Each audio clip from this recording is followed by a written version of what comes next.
Hello everyone, I'm Divyashri Tamde. I'm the Institute Secretary of Academic Affairs and Head of Student Support Services for the session 2021-22. I'm also a third year student in the Department of Chemical Engineering.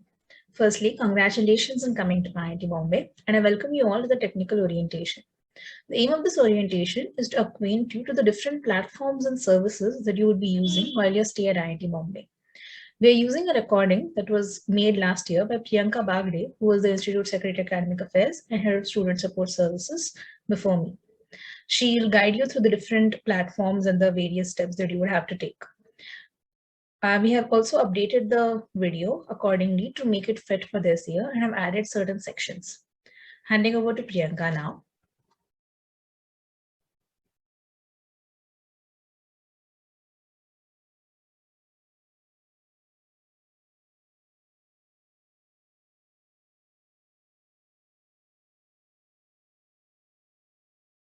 Hello everyone, my name is Priyanka Bagde and I am a third year student from Electrical Dual. I am the current Institute Secretary of Academic Affairs and the Head of Student Support Services. I'll be conducting this technical orientation for all of you today so as to familiarize you with all the different softwares that you might be requiring here during your stay at IITB. So I'll just share my screen in a moment.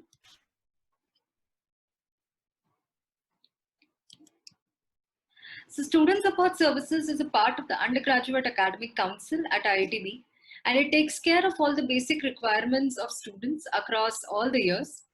In today's orientation, you will get to know about all the different important academic resources which might be useful in an online mode, but they'll also be very important and useful after you come back to IIT. So beginning with the first part, we'll begin with SSO. SSO is basically single sign-on, or it's fondly called as SSO. So it's mandatory for all the network users here at IITB to enroll into this facility, be it the professors or be it the student or the staff. It's very important for you to register into this if you want to access all the different services that are provided, because without this, you might probably not be allowed to avail of majority of the facilities that would be provided to you by IITB in an online mode. So in this case, there are several different ways of registering using SSO. Like you can use the Google Authenticator app, or you can try to even use an SMS-based OTP. So because in order to formulate all of these, I'll be sharing a video with you all right now so that you can understand how the process works. It is basically of using Google Authenticator for SSO, which is a very popular method currently, and after this I'll be giving you kind of a 5-minute break so that you can also carry out or execute this process on your own for now and see if you're able to do it. Even if you're not able to do it, it's fine, you can do it later on, but this might probably just help you, get on track with the things. Today we will learn how to register for two-factor authentication. Now, Computer Center of IIT Bombay is introducing a new way to provide more security to the LDAP user by using SSO, that is single sign-on. This feature will be introduced for all applications in the coming month. So, open up your web browser, type sso.iitb.ac.in. Sign in using your LDAP ID and password. Click on Manage Accounts. Click on Register for two-factor authentication and click on Register. Enter your password again. Click on Continue. Now open up your mobiles. Go to Play Store and search for Google Authenticator. Install the app.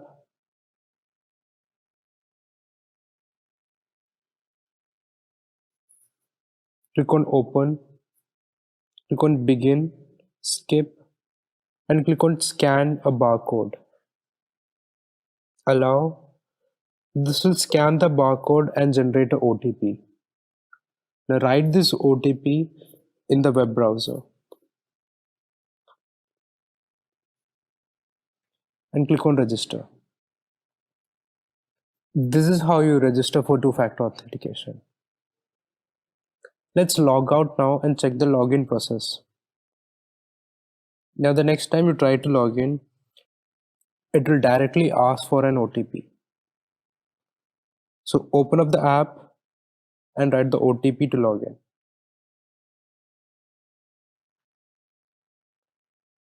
This is how you can log in using two-factor authentication. If you want to change your mobile phone, deregister and then register using a new mobile phone. You can easily deregister by clicking on deregister for two-factor authentication and writing your password. Please note that do not uninstall the app without deregistering. If you're handling more than one account, like one functionary and one personal, you have to register for both. If you happen to lose your phone or your phone gets stolen, contact Computer Center for any help by logging on to cc.iitb.ac.in or by using the helpline number 2677. Thank you for watching.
So coming on to the next platform, which is Moodle.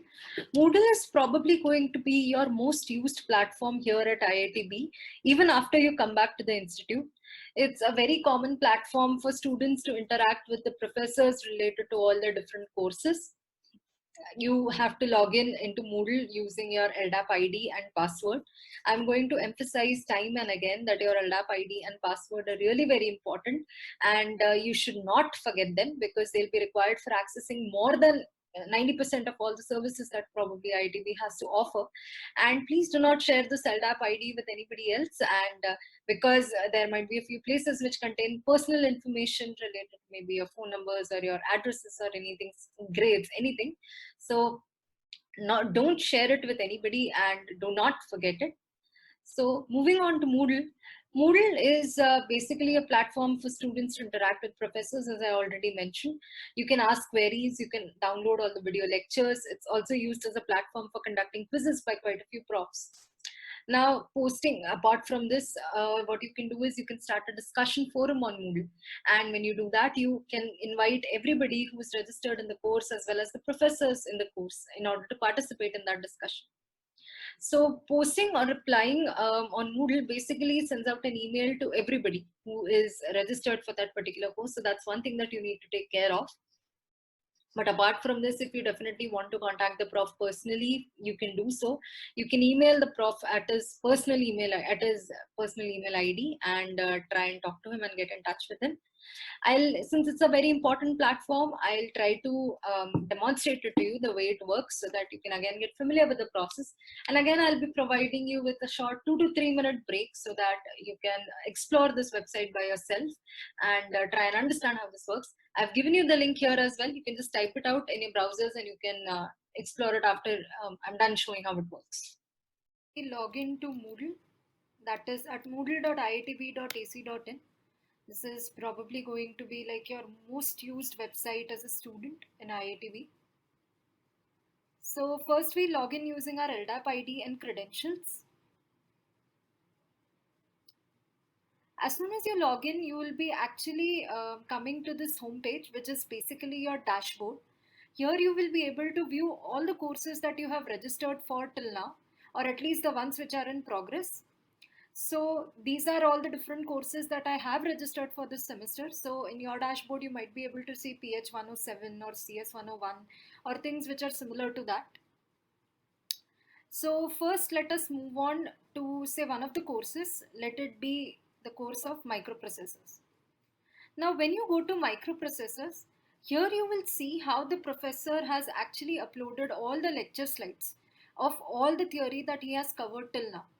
Many a times it is often divided week-wise, where if you go on that particular week, you would be able to see what all he has uploaded. Say 2 of these video lectures he has uploaded, and then if there are any slides, they would be uploaded here as well. So if you go to the announcement section here, the announcement section is basically a place where the professor is going to post in any announcement that he wants all the students to attend to. So this is a section that one needs to look out for. But then the good thing is that many a times whenever the professor is going to make an announcement, it will automatically come to your webmail account, which I would be covering up soon. So you don't have to particularly come back to Moodle again and again and have a look at the announcements. So now let us go back to the course. And let us move on to this discussion forum. Now, if you look at the discussion forum, the good thing about this discussion forum is that suppose you want to discuss a particular topic, or if you're having a doubt in a particular topic and you either want to kind of post an open question both to your professor and to your students, or rather or to your classmates who you probably want to answer. So in this case, what we can do is add a new discussion topic. When we add a new discussion topic, you can give a subject to that particular message. You can type in the message. You can also try and attach any image, any video, or any audio that you want. That is as per your requirements and the question that you want to ask. And once you're done, you can post to the forum. Now, once you post to the forum, what happens is that this particular message would be posted into the discussion forum for everybody to view after 30 minutes. So it's kind of providing you with some time for editing in case you feel there is a mistake in the message that you posted and you want to edit it. So that's a good way of doing it. So once you do that, what you would notice is, like, just like all these topics which have been added by say different people here, you would also be getting a discussion topic that is going to be added by you, and therefore the started by would be your name. So in such case, what happens is that once such a discussion topic has been started, it again comes on everybody's webmail account. So that is why people, they automatically get notified in case if there is any question that is posted, or if there is any topic which is added to this discussion forum. Going back to the dashboard, we can have a look at all the quizzes. Now, this is the place where you can actually see all the pending assignments or see all the pending homeworks that you have. Like, I have two due on, say, Friday, 6th of November. So if I click, say, on one of them, I would be able to see the assignment, that is the PDF which I can download from here. And if I have to submit that assignment, I just need to go to add submission, and I can either drag or drop files, or otherwise I can simply add or upload a file from here. And the fields are pretty easy enough to understand. Coming back to the dashboard. Now suppose you again want to go to a particular course and you want to view your grades for that course. You'll click on that course as I did. Then you will click on these three lines here, and then you will go to grades. Now the thing is that I haven't been allotted any grade on Moodle as yet for this particular course, so you can see everything is empty. But many a times what happens is that if you are giving quizzes on Moodle, or if the professor wishes to upload, he'll upload all the grades or all the marks for all the assignments and the homework that you have done in this particular tab, which is the grades tab. As you can see, there are several other subfields which are also present here, but then the most important one would be this grades tab. It would be the dashboard, which takes you back to the original course page as well.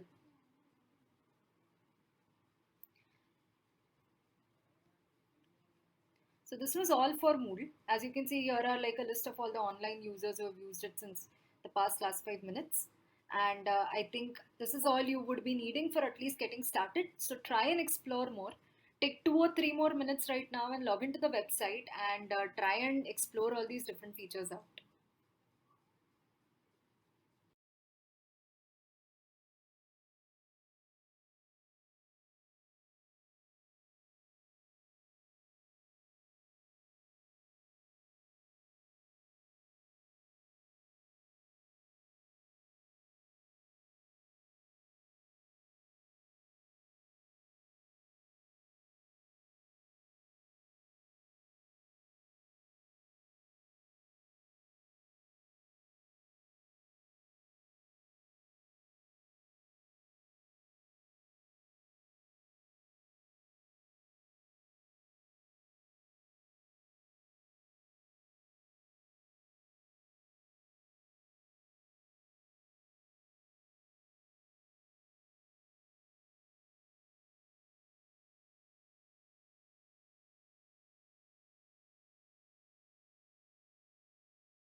Coming on to ASC is the application software cell.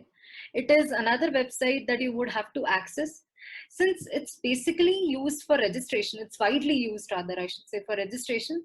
You might be able to access it to its full capacity after second year or, including second year onwards.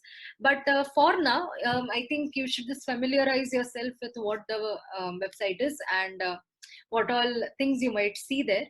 This is the website where you would be able to see all your grades, all your academic details, or your personal information, which you must have verified pretty recently.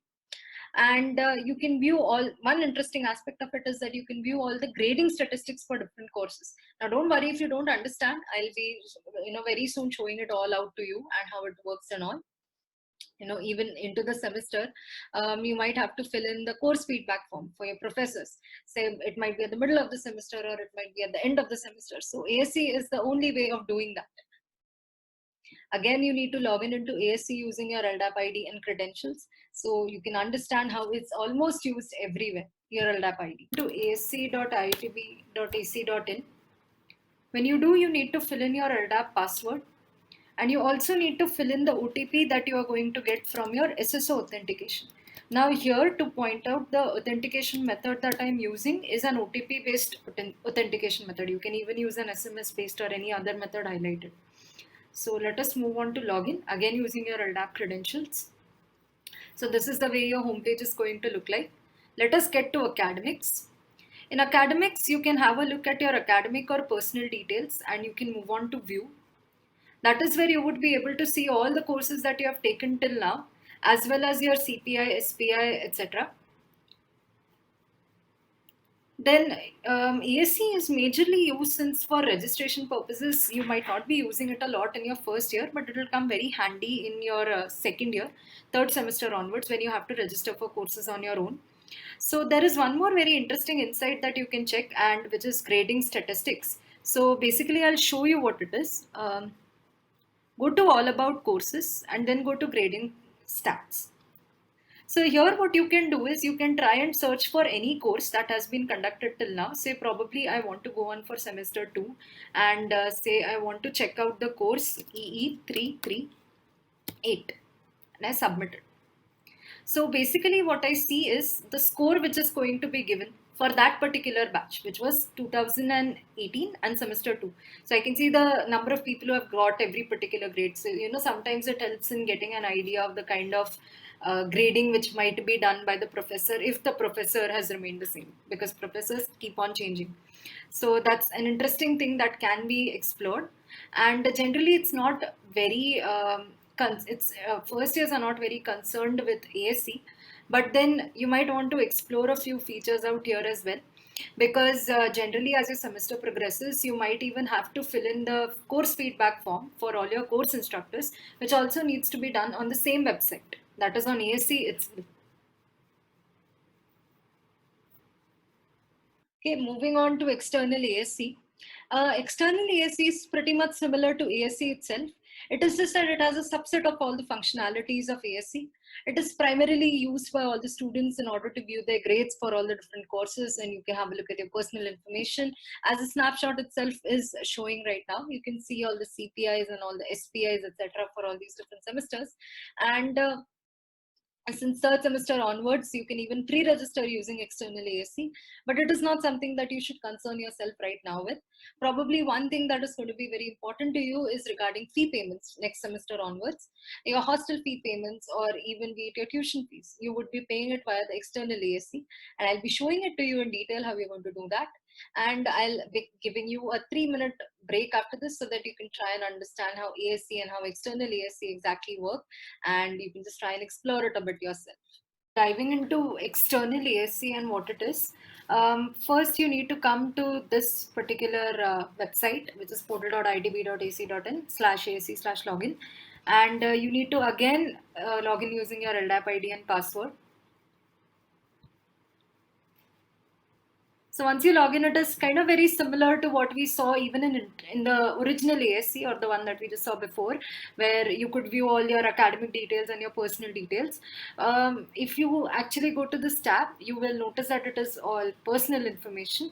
But if you actually go to payments, that is the thing which concerns you, and which will concern you rather every semester from now on, when you need to pay your semester fees. Let it be your tuition fees or let it be your hostel fees. There's going to be a link that is going to come up here on external ASC, and you need to click on that and you need to pay your fees for that semester. And external ASC is the only way of doing it. Then you can also view and update your bank account details, as you can see that there are a number of these fields that you need to fill in. But then the thing is that this would be further used, say, for scholarships or say for fee payments, etc. So I haven't filled in yet, and it's not compulsory to do so, but it's a good practice too. And you should be doing it after you get access to your LDAP ID and password.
Coming to the course feedback, twice a semester, the institute provides you with an opportunity to provide feedback on the different courses that you're taking during the semester. A feedback window opens up on external ASC, whose link you can find over here, before the mid-semester and the end semester examinations. One thing to note about the course feedback is that it is completely anonymized, and the professors aren't able to see the feedback that you've provided before they submit the grades for the course. So you can be assured and you can provide your honest inputs about what you liked about the course and what changes you would like to see in the future. Again, this is a process which is extremely crucial for the academic system at IIT Bombay, as it helps to improve the course, not only for your batch, but especially for the batches which come after you.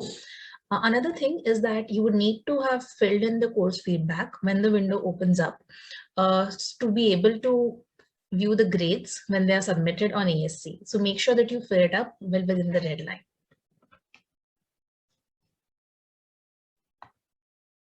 Coming on to webmail, webmail is like the email system of the institute. It's like any official communication that you must have received related to your admission procedure till now. It must have been probably via messages, or it must have been via the website, or your parents might have been contacted for it. But right now, after you actually get your LDAP ID and credentials, webmail is going to be the official mode of communication between you and the institute. Once you get your LDAP ID, what happens is that you are even getting an IITB email ID, and that is given by LDAP ID @iitb.ac.in, and the password to this email ID is your LDAP password.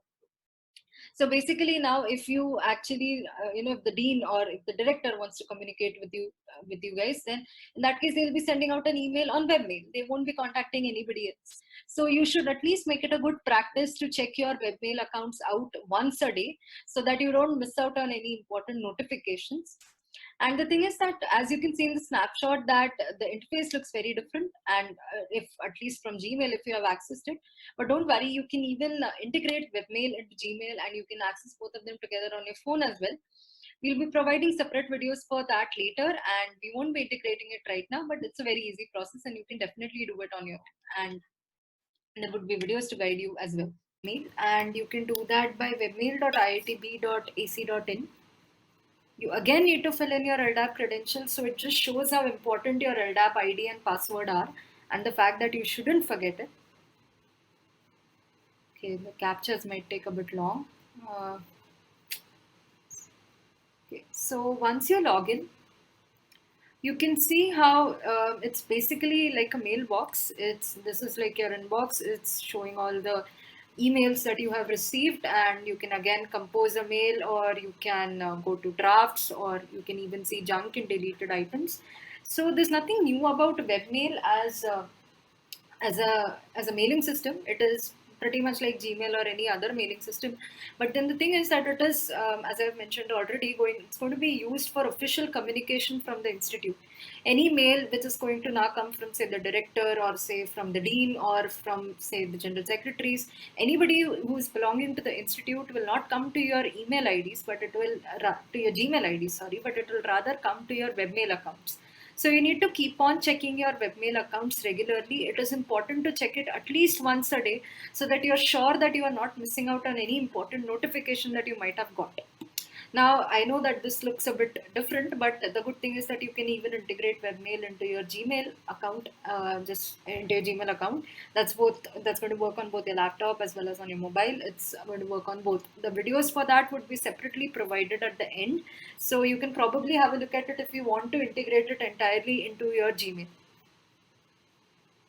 So coming on to SSO based webmail. SSO based webmail is actually not very different from what webmail was.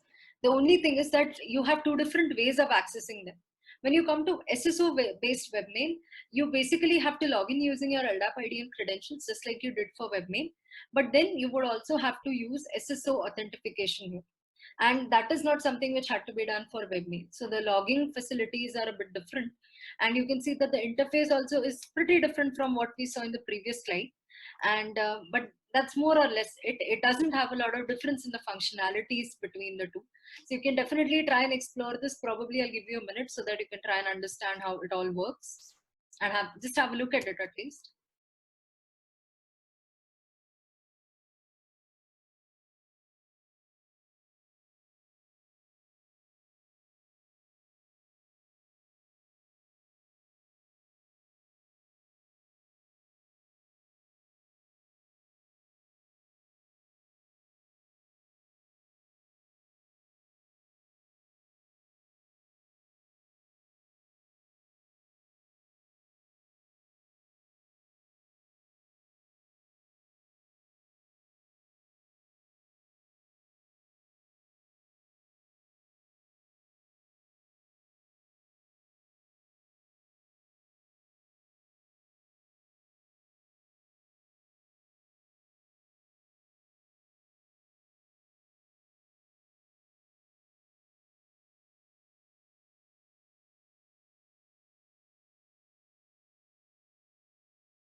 Okay, so if you guys have probably lost a bit of a concentration till now, or if you guys feel a bit lazy, I think you should just stay up for this, because I'm coming on to MS Teams now.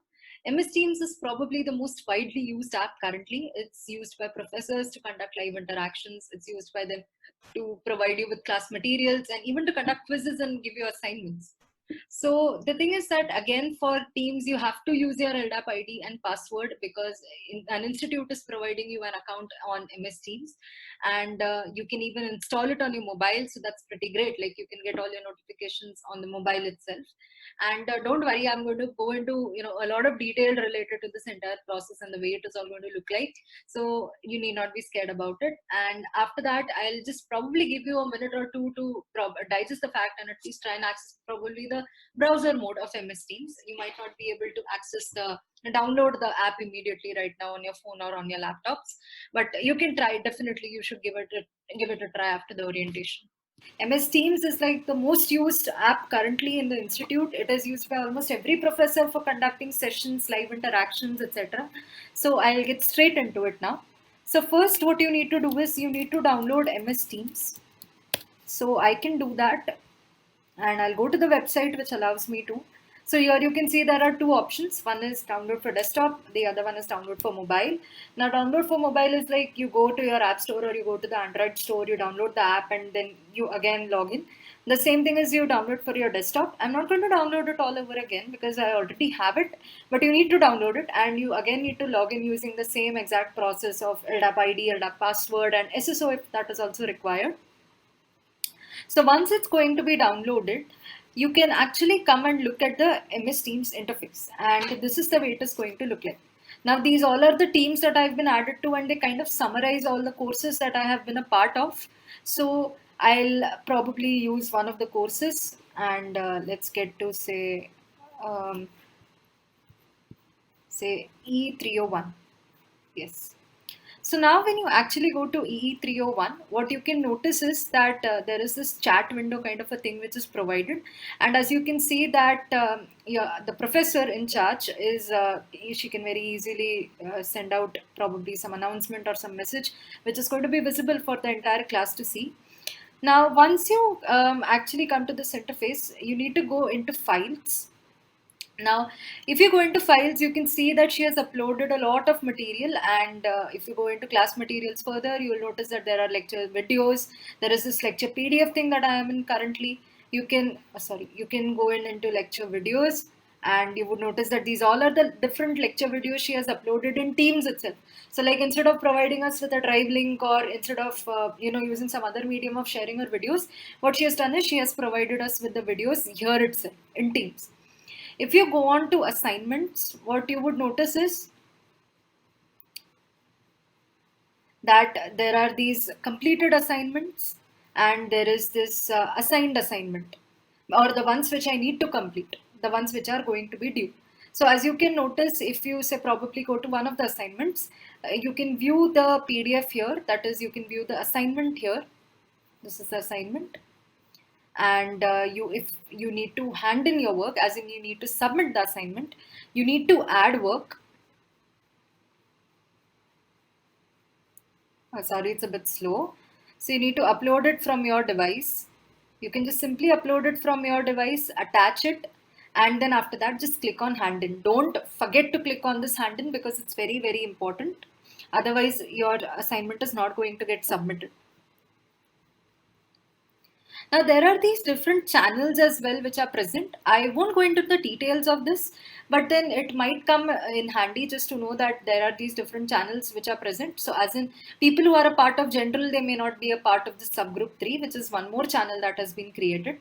What you can notice here as well is that the professor is providing all the meeting recordings. As in, many a times professors will conduct live interactions or live lectures with you, and they'll record it then and there itself, and then they'll share it with you. Teams has this facility of doing that. So that is the way they share it. So you just need to download it and you need to view it on your laptop. Now, I might understand that a few of you might not be comfortable with using it on your desktop for a variety of reasons. So there is one more thing that is provided. Google Chrome allows you to access MS Teams on your browser itself. So again, it is the same. I already opened it, but it is again the same process. You can just simply go to Google. You can say MS Teams browser. Use Teams on the web. When you go to use Teams on the web, you can go to this website. It is basically the same thing that I've opened here itself. And what you can see is that the entire thing is loaded on your browser instead of loading it on your laptop. So if for some reason you are uncomfortable and you're not able to open it on your actual desktop, you might open it on your browser as well.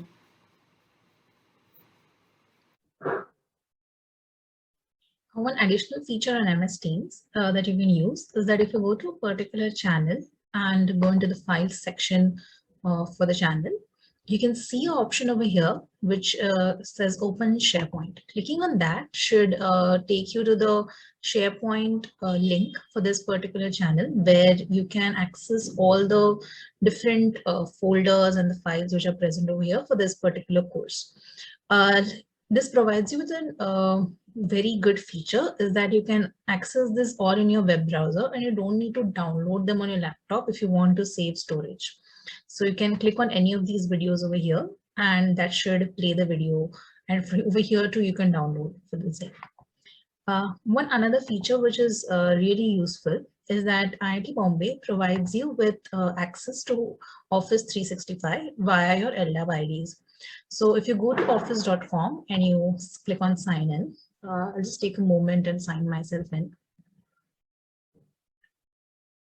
So I have already signed in and you can do this through the SSO sign in which has been showed before. So after you sign in, I'll probably, all right.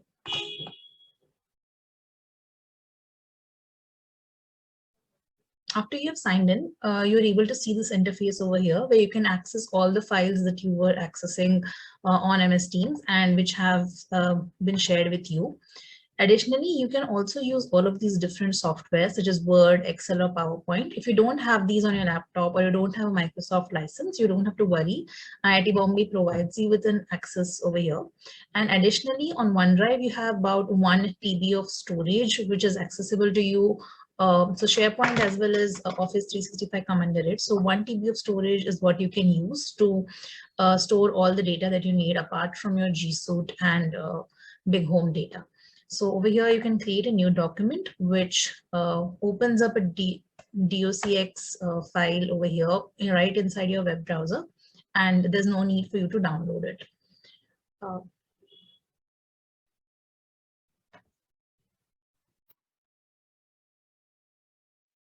Coming on to G Suite. G Suite is basically Google Suite and it's very similar to Google Drive. Again, you need your LDAP ID and password here. But just a word of caution, when you're using your LDAP ID, please do not use just your LDAP ID. For example, if your LDAP ID is 123, don't use 123 for logging into it. For accessing G Suite or even for accessing MS Teams, you need to access it as in 123@iitb.ac.in. You need to use the entire thing and not just 123.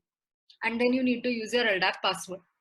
Now, many times what happens is that currently a lot of professors follow different ways of sharing their recorded lectures. Some of them might share it via YouTube. Some of them might even just provide, those videos on Moodle. And some of them, they record this and then they provide the links to these videos. And they do that via Google Drive or G Suite. The thing is that G Suite is providing you with 1 TB of access or 1 TB of space on Google Drive. So now what you can do is, instead of downloading all these videos on your laptop, you can definitely just simply put them on your drive. So it's not eating up any of your space on the drive, it's on the laptop itself. And the thing is that you can always organize your drive pretty well and it's all going to be very easy to access. So G Suite is something that you guys should definitely explore. Like, it's not just a drive, but you will be even getting to access, say, the Google Meets. You'll be getting to access sheets, slides, etc., which you'll all be needing pretty soon. So I think I'll give you a minute or two, and first I'll show you how it works, of course, and then after that I'll give you like 2 or 3 minutes to have a look at it, to just digest it all, and you can even go and have a look. You can at least try logging in into G Suite. It won't take more than 1 or 1.5 minutes to do that. Let me even demonstrate it a bit to you. For example, the first thing that you need to do is again sign in. Now you need to sign in using your LDAP ID and password, like the way I am doing it. This is my LDAP ID.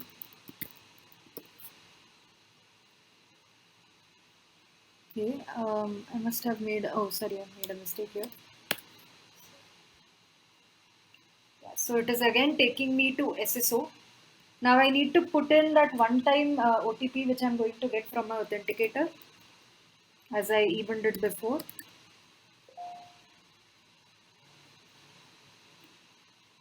Oh, this was wrong. Let me check again.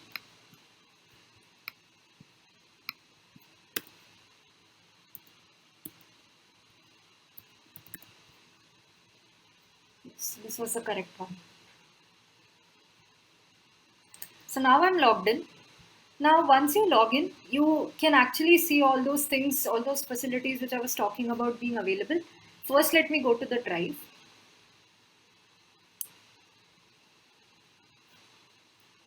Like I've already mentioned, you have this 1 TB of space that is available on your drive. The good thing is that many times in profs, they actually share their videos via such drive links. What happens is that you can store it on this drive instead of storing it on your laptop because it saves a lot of space. And you can see I already have a lot of things which are related to different courses on my drive here. You can even try and explore out other things. I'm sure that you might not have used Drive a lot after, or at least till 12. So you might even want to do it right now. You can go and have a look at what docs do, what sheets do, what slides does, because that's going to be a very integral part later on as you actually move ahead in IIT. So I think I leave it all to you to explore more. And in fact, I'll give you some time right now to think about it or at least to see what all these different things are because it's very interesting and it's going to be very, very helpful and it's going to help you stay organized as well.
So coming on to Zoom and WebEx, I think a majority of you must have at least heard of Zoom, if not WebEx. It's a very famous online conferencing platform.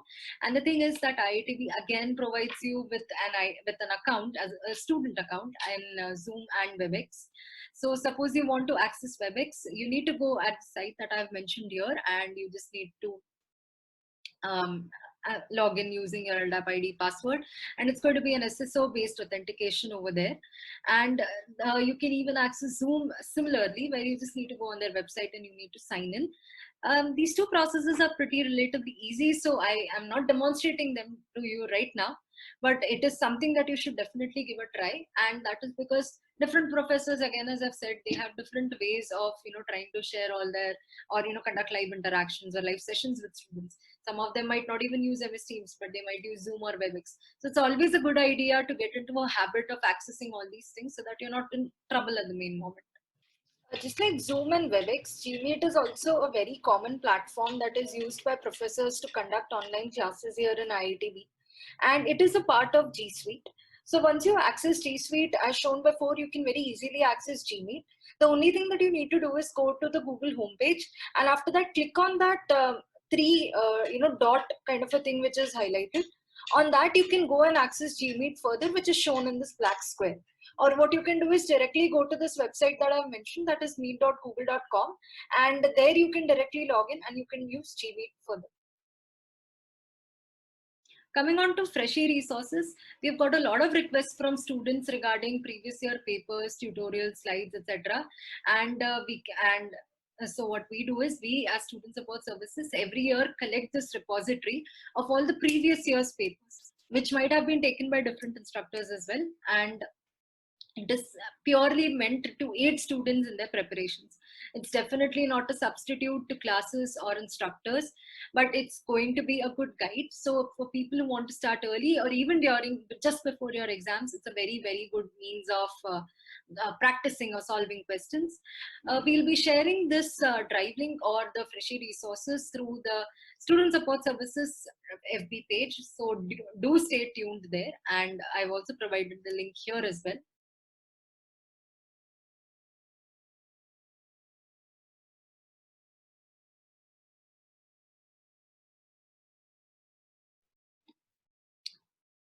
Moving on to CDEEP. CDEEP is basically like a repository of videos of IITB. So it allows you to view recordings along with lecture slides of previous offerings of the course. Like if I'm taking up a course, physics course, it might have been taken by a different instructor some time back. So that video, if it was recorded, it might be present on CDEEP. And I've provided the link to you. Again, you need to access on CDEEP using your LDAP ID and password. Time and again, it's very important to remember your LDAP ID and password. As you can see in the snapshot, there is this view courses section, which has current semester and archived semester. You might find all the previous course recordings in archived semester and all the courses that are being currently recorded in the current semester. So in case you're stuck, if you feel that the pace is just going a bit too fast and it's a bit difficult for you to catch up and you would like to actually have a look at it all over again, so in that case, CDEEP is definitely a good place to go to and try to see if you have a video, because it might help you to understand things quite better.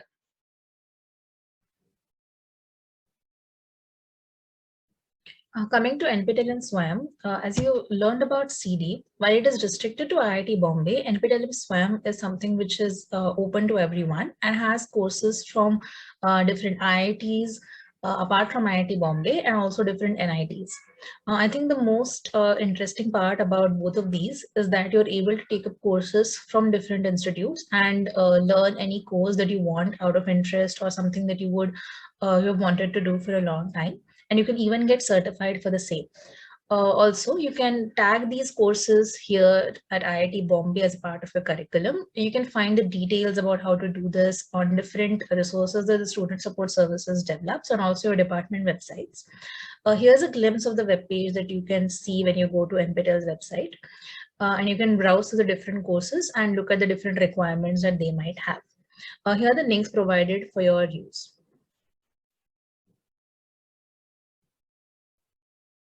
Coming to Big Home. Big Home is kind of like Google Drive, but it is based on institute servers.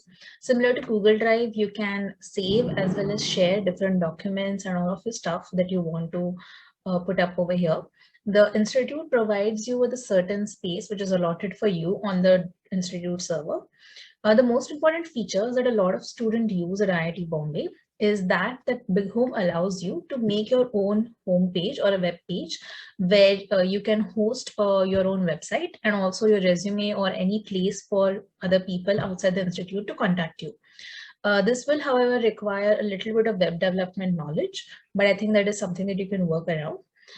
Here's the link for Big Home that you can use to go to the website and also make your own web page. Coming on to the scholarship portal, it is quite possible that a majority of you who come into the institute want to avail of a scholarship that might be available to you based on your needs or based on whatever factors you're considering. So in that case, scholarship portal is kind of a very right place to first go to. We have basically a repository of all scholarships, all different types of scholarships which would be available to different students, all with their detailed eligibility criteria and all the other details that are present. As you can see in the snapshot, we even have filters provided. So basically, it's just going to make your search process a lot more easier. So this might be your first go-to place in case you want to know what all scholarships might be available to you as a student.